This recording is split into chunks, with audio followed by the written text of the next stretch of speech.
Hello, welcome to Doc Talk Live. I'm Brad Goodman, your host this morning. I'm with Dr. Jay Saux, a oncologist in Louisiana, also known as the Pirate Oncologist. Welcome to the show, Jay.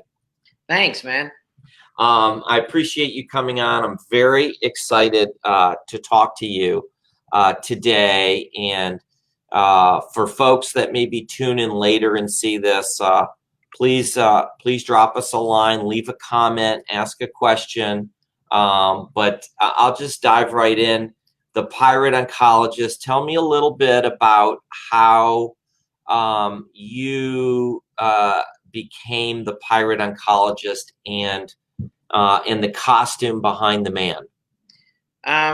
The Pirate Oncologist started as a Halloween dress up. We had a theme at the office for the infusion patients that were getting their chemotherapy every Halloween. And one year we were this, one year we were that. And the year we decided to be pirates, it became apparent that I was a pretty good pirate. I didn't have all of this then. I was pretty clean cut, and but I had a little goatee.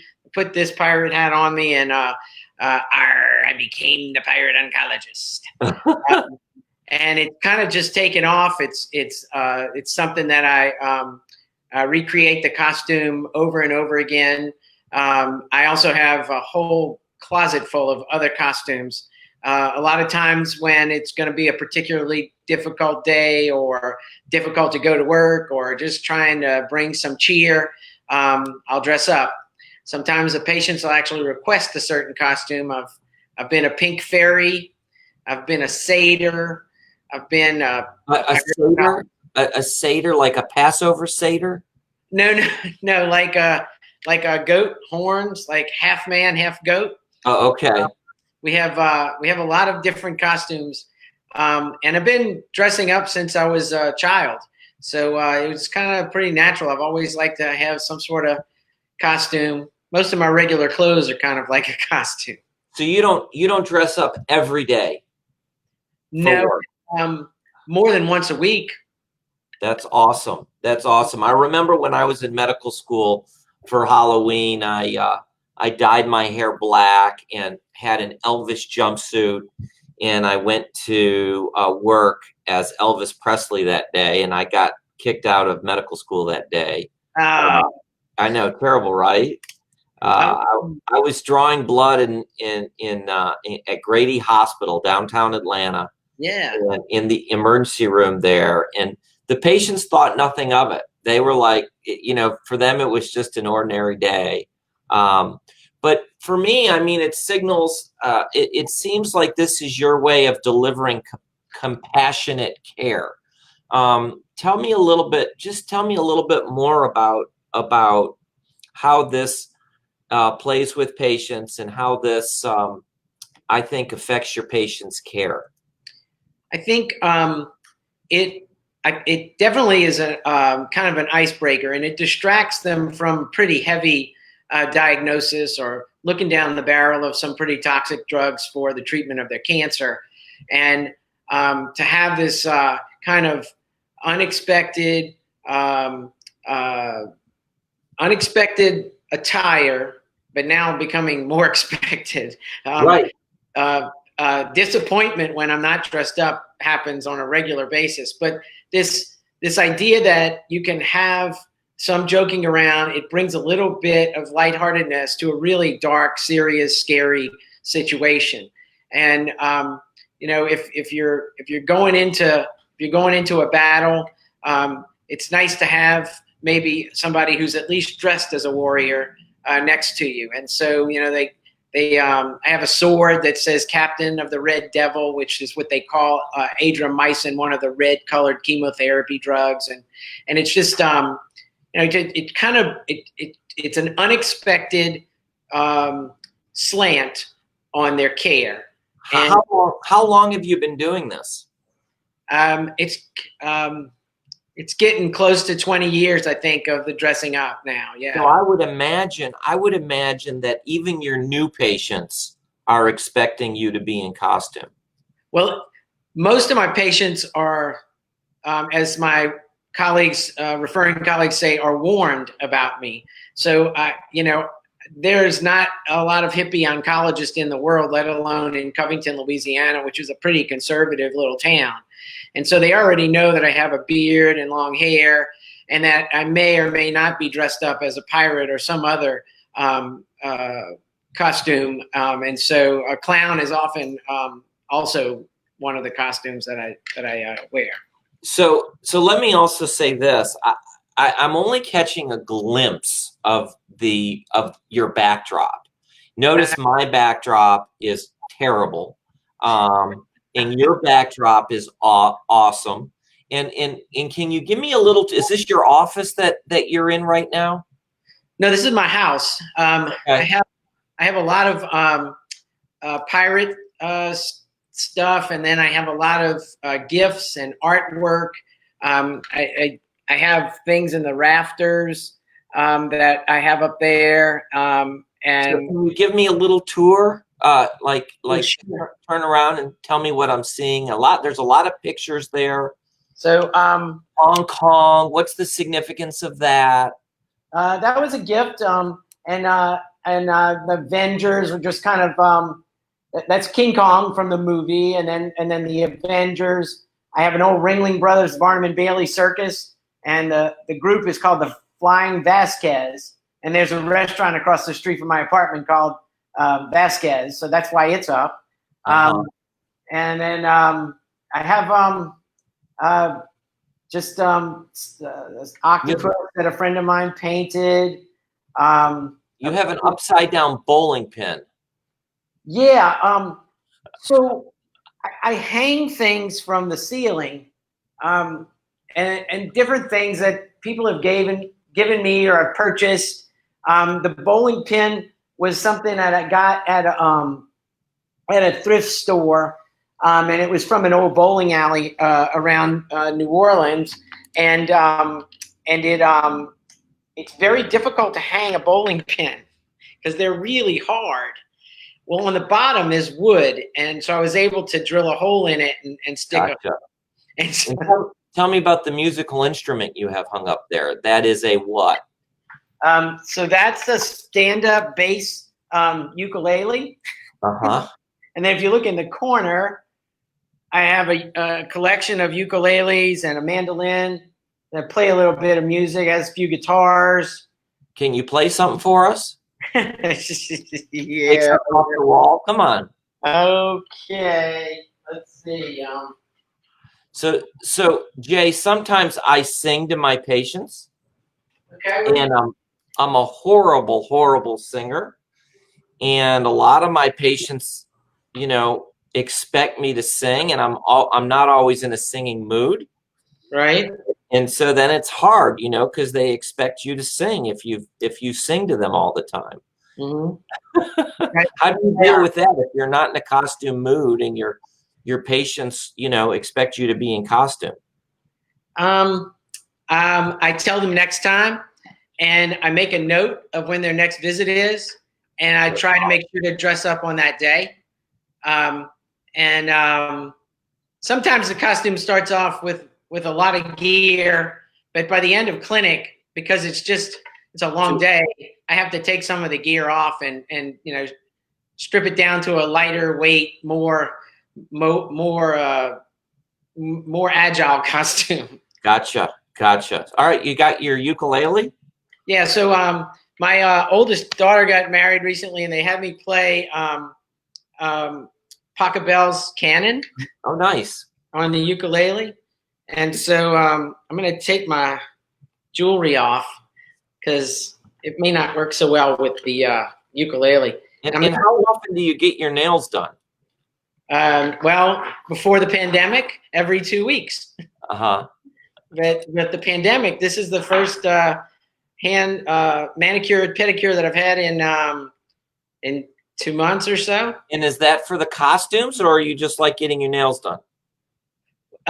So I have 3 daughters, and when they were young, we would take them to get their nails done, and I'm sitting there watching my daughters get their nails done, and I think to myself, why am I not having somebody rub my feet? I'm paying for it. So you're paying them to have your daughter's feet rubbed. When they were little.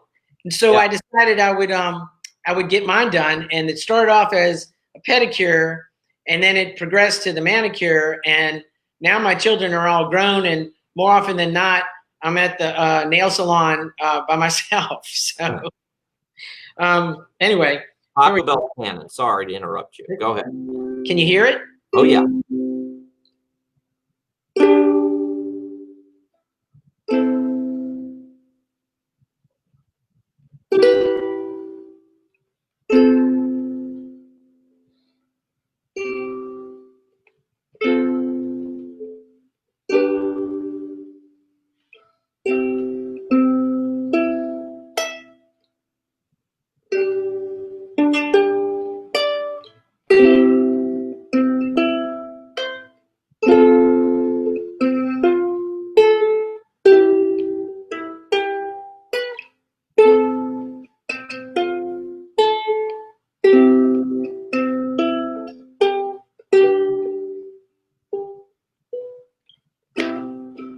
Do you do weddings?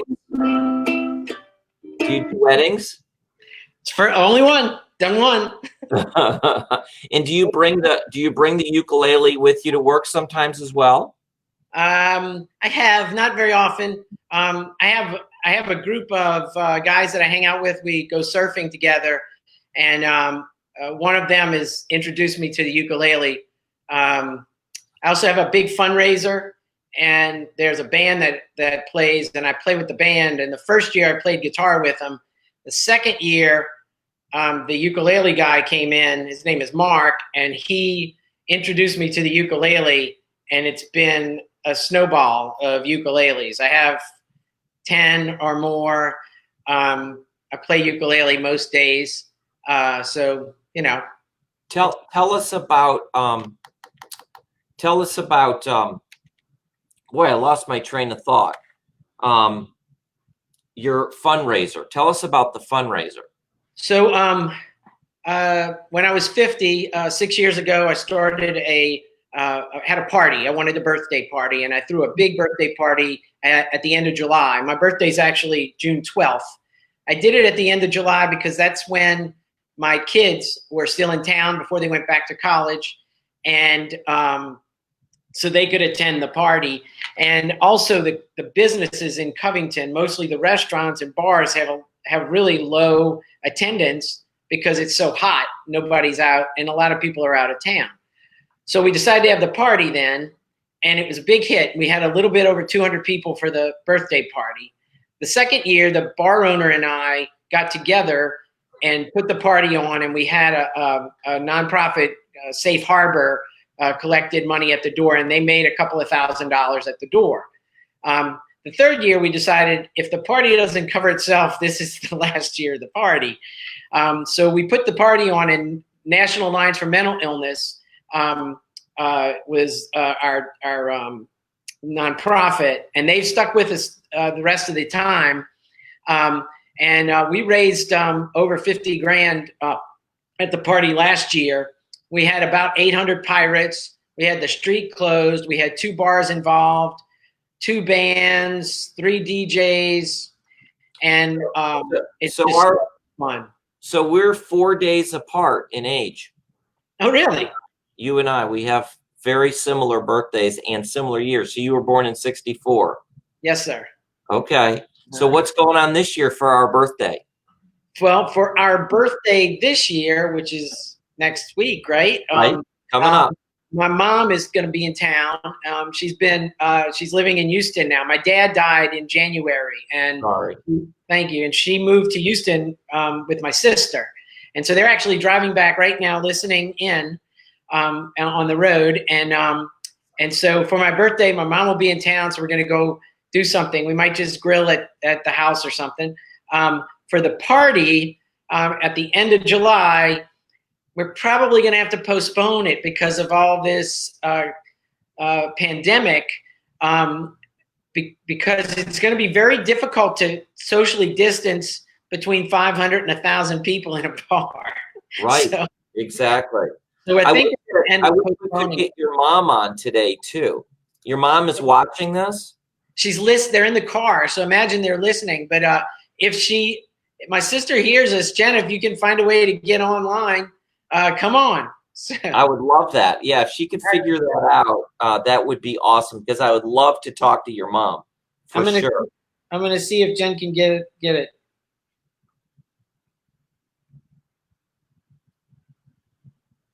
Let's see. That link that you sent me is the one that she should have, right? Sure, try it. I think I can actually, with this software, add up to 4 people. Okay. So while you're doing that, I'm going to just mention to you who is on the pin, the picture of the man on your pin. That's a dear friend and patient who recently died. His name is Frank Levy, and Frank was a local celebrity, an amazing theatrical actor, and he taught theater all around this area and actually all around the country and even outside of the country as a way to help people recover from trauma. And so after a hurricane, for example, Frank would go to some of the shelters and conduct these plays that he had written and had costumes for them. And he would pull people from the audience to become part of this play. And if you go to one of Frank's plays as a spectator, you quickly become part of the show. And it's really got an amazing healing effect. It's lovely. So somebody has a question.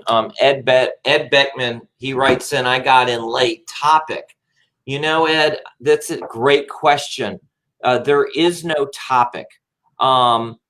Jay Saux, if you're just tuning in, is the Pirate Oncologist from Louisiana. And at least once a week, if not more, he sees his cancer patients and takes care of his cancer patients in costume. And he generally wears pirate costumes, but sometimes he dresses as clowns and other things. And so if I had to say what the topic is I'm trying to get to know Jay. I find him to be a fascinating physician who has embraced his personality, has embraced who he is to deliver medical care in a way that, you know, I've got all these jackets over here, you know, and I must say that I've never liked the uniform. I've never felt comfortable in the white coat. And so what I'd say, Ed, is he's ditched the white coat. And I'm just right now, I just want to get to know you, Jay. That's really what our topic is you are so different. You've gotten rid of the white coat and you've basically, you know, turned it into a pirate costume. Patch Adams comes to mind. I'm curious what your take is on Patch Adams and whether you know him and things like that. So white coat, I do have one, but it's tie-dye now. I do too.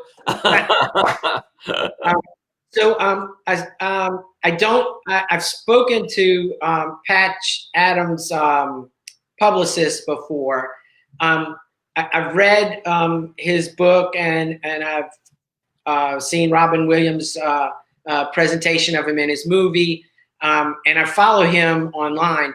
He has some of the stuff that I'm interested in, where, you know, laughter is good medicine, and Patch does almost exclusively clown and magic, and he's very good at it. It's very funny, and he also has a lot of the community outreach and stuff that I feel is so important. My costuming,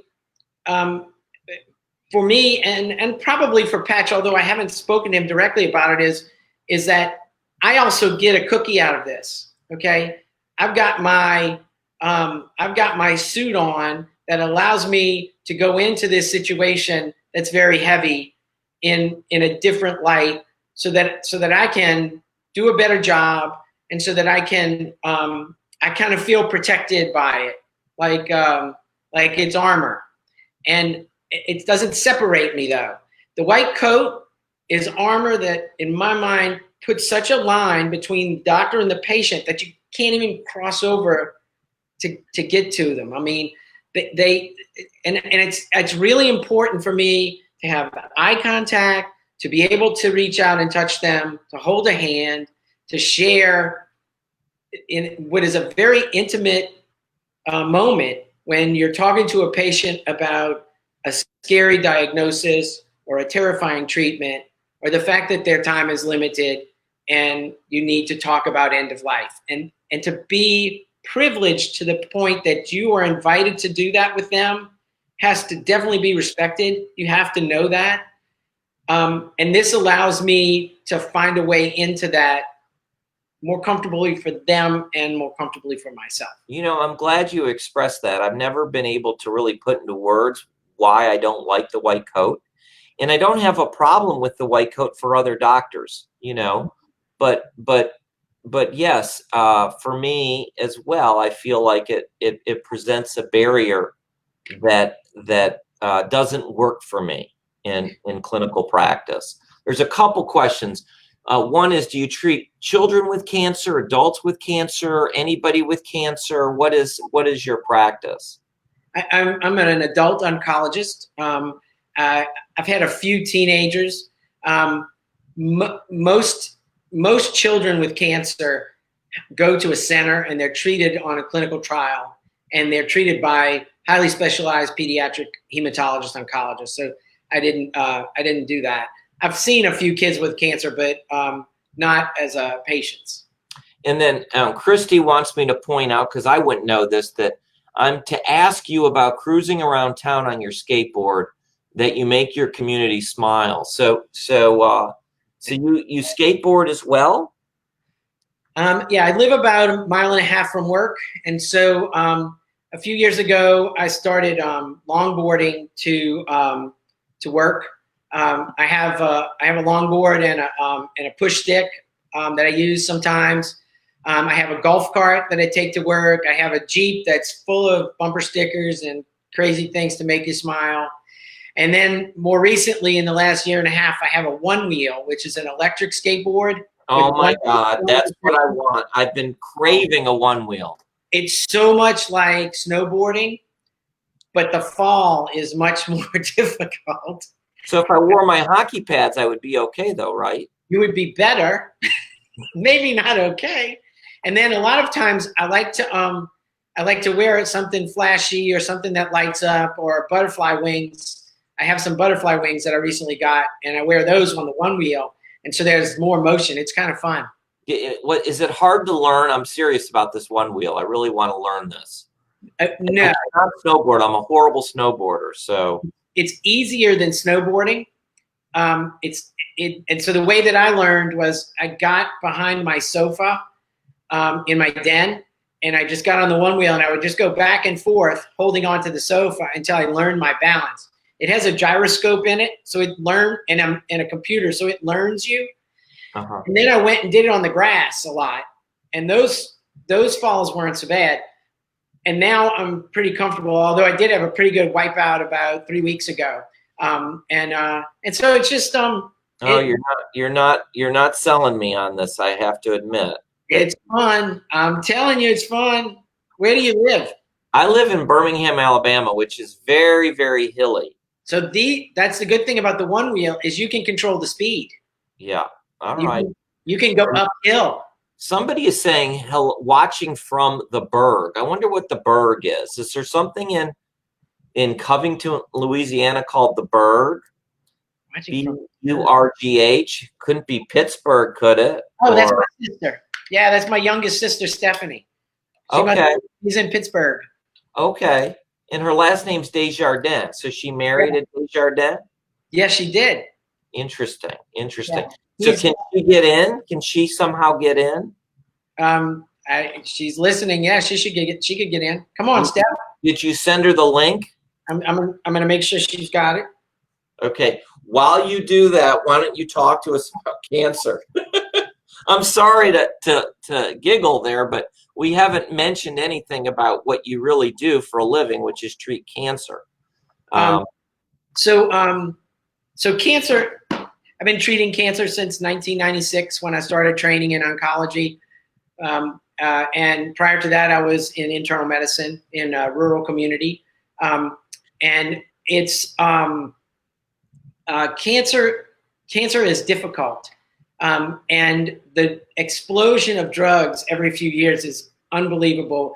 What's so exciting right now is we have new drugs that target molecular abnormalities in the cell that we can test for, that patients who have these molecular abnormalities, if they would have gotten kind of the standard chemo treatment, would have had moderate response rates. And now they can have dramatic, long-lasting response rates.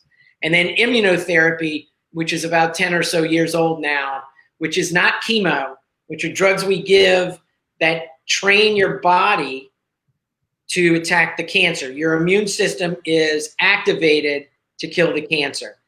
It's like Star Trek. It's unbelievable. And now we give drugs that have a very low likelihood of causing a toxicity and a very high likelihood of being effective, as opposed to always expecting toxicities. You know, Jay, I mean, I've experienced something similar in my field, but what I hear you saying is that when you started 25 years ago or whatever, it was basically, you know, sort of just gunshot drugs that killed everything. Yeah. And it was somewhat depressing and boring. And now the science is really getting so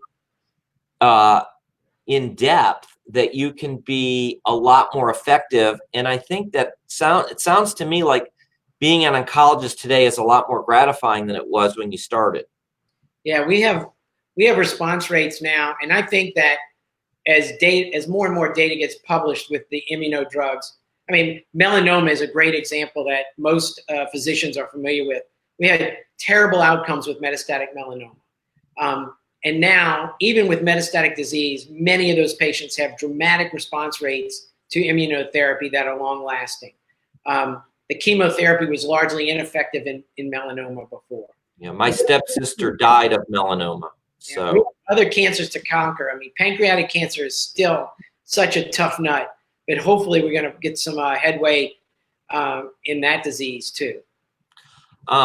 So Jay, let me just tell you one more thing. I would love Doc Talk Live. This show is not about me at all. It's about people like you, and it's about medicine, and it's about healthcare, and the topics can be wide ranging. So if you ever want to host a show, take over Doc Talk, and maybe, you know, I know the gentleman on your lapel has passed away, but if there are interesting people that you feel need to be on Doc Talk, please take over the show and do it, you know, because I think you'd be great.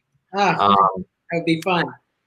Ed says, my brother-in-law died in a slow, painful death from cancer. I picked him up in the later stages and his skin tore. I freaked. So very, very sad.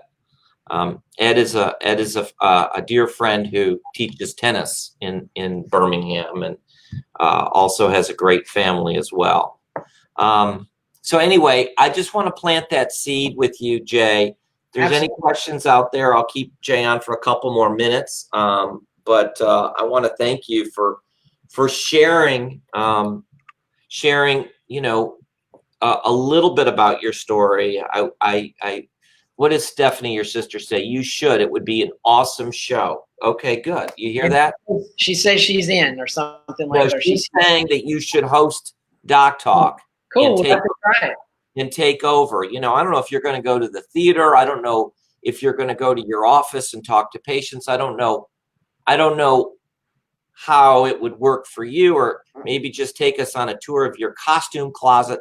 Whatever you want to do, Jay, it's open. Okay. We'll have to give it a go. That'd be fun. All right. Thank you so much.